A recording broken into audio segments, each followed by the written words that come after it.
अगर आप भी लेना चाहते हैं देश दुनिया की तमाम जानकारी तो आज ही सब्सक्राइब करें हमारे चैनल को। साथ ही नीचे दिए बेल आइकन को जरूर दबाएं ताकि हर अपडेट आप तक पहुंच सके।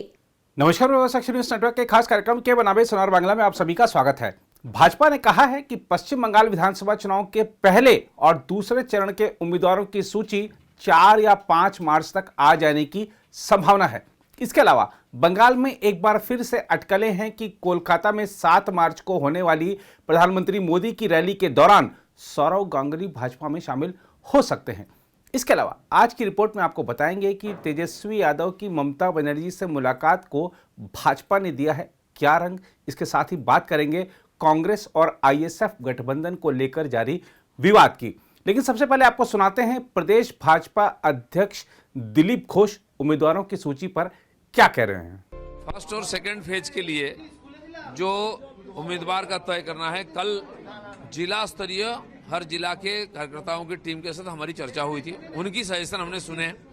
उसको लेके आज एक छोटी बैठक हुई जिसमें प्रमुख कार्यकर्ता उपस्थित थे। एक प्रकार अलिखित कोर कमेटी का बैठक, उसमें उस विषय पर चर्चा हुआ और आगे का जो चुनाव प्रचार होगा, माननीय प्रधानमंत्री, माननीय अमित शाह, माननीय नड्डा जी, माननीय जोगी जी, इनका सभा कहाँ होगा, कितना हो सकता है, इसका एक मोटा मोटी आलोचना होगी। आप लोग का ये कैंडिडेट लिस्ट फाइनल हो जाएगा और कितने फेजों के लिए अभी चुनाव आप लोग का? 4-5 तक एक फर्स्ट और सेकंड फेज का कैंडिडेट डिक्लेयर हो जाएगा। एक जो सर सौरव गांगुली लेके एक आ रही है कि 7 तारीख को मोदी जी के ब्रिगेड रैली में सौरव गांगुली बीजेपी ज्वाइन करेंगे, क्या है? इसके बारे में मुझे जानकारी नहीं, ना तो संगठन में कोई चर्चा हुआ है।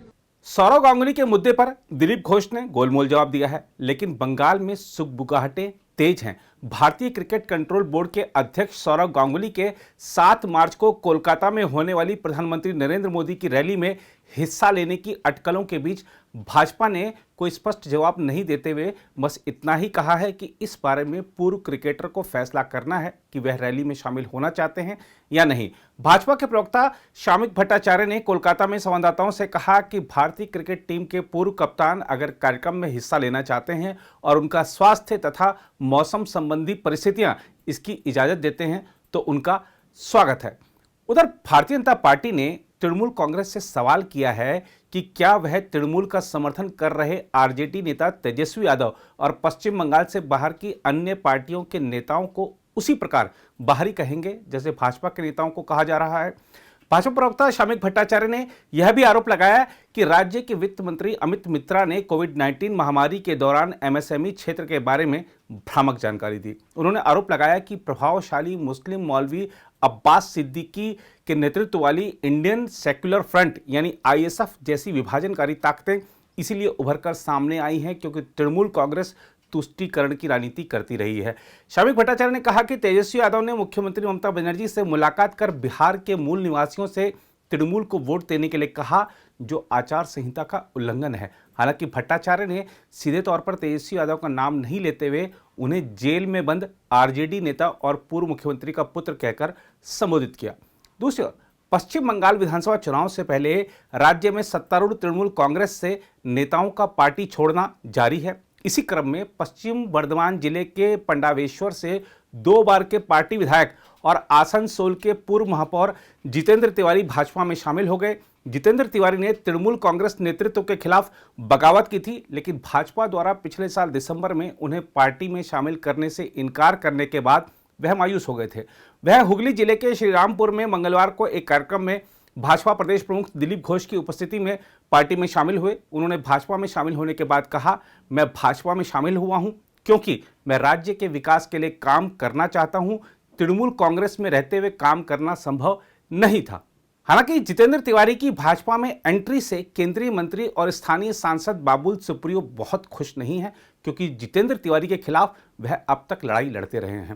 हालांकि तिवारी की पार्टी में एंट्री के बाद उन्होंने कहा है कि यदि वह भाजपा की विचारधारा और नेतृत्व को स्वीकार करते हुए आए हैं तो मैं उनके विरोध में नहीं हूं।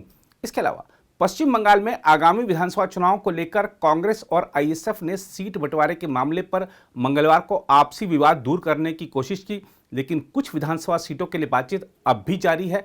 हाल में बनी इंडियन सेक्युलर फ्रंट यानी आईएसएफ पार्टी ने शुरू में कांग्रेस से 15 सीटों की मांग की थी, लेकिन पार्टी उससे सिर्फ 5 सीटें देने पर सहमत थी। सूत्रों ने बताया कि ताजा बातचीत में कांग्रेस आईएसएफ को 8 सीटें देने पर राजी हो गई, लेकिन अब्बास सिद्दीकी के नेतृत्व वाली पार्टी 2-3 और विधानसभा सीट चाहती है। कांग्रेस के एक नेता ने कहा, बातचीत सकारात्मक माहौल में हुई और हम भाजपा और अलोकतांत्रिक तृणमूल कांग्रेस की हार सुनिश्चित करने के लिए एकजुट होकर लड़ने पर सहमत हैं। दोनों पक्ष मत बंटने से बचने के लिए बातचीत को जरूरी समझते हैं। आइए आपको दिखाते हैं आईएसएफ नेता ने इस बातचीत के बाद, इस बैठक के बाद क्या कहा है। अब्दुल मन्नान साहब और प्रदीप भट्टाचार्य जी के यहाँ पे कि हम लोग बात किया है। इसके पहले बाम के साथ, लेफ्ट के साथ हम लोग का जो सीट के समझौता था उसका कंप्लीट हो गया था।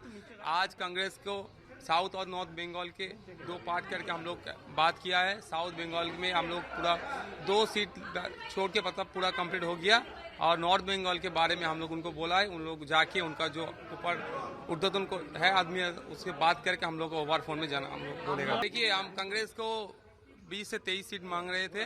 साउथ बंगाल में वो लोग अभी शायद 10 के अंदर हम लोग छोड़ देगा हम लोग को।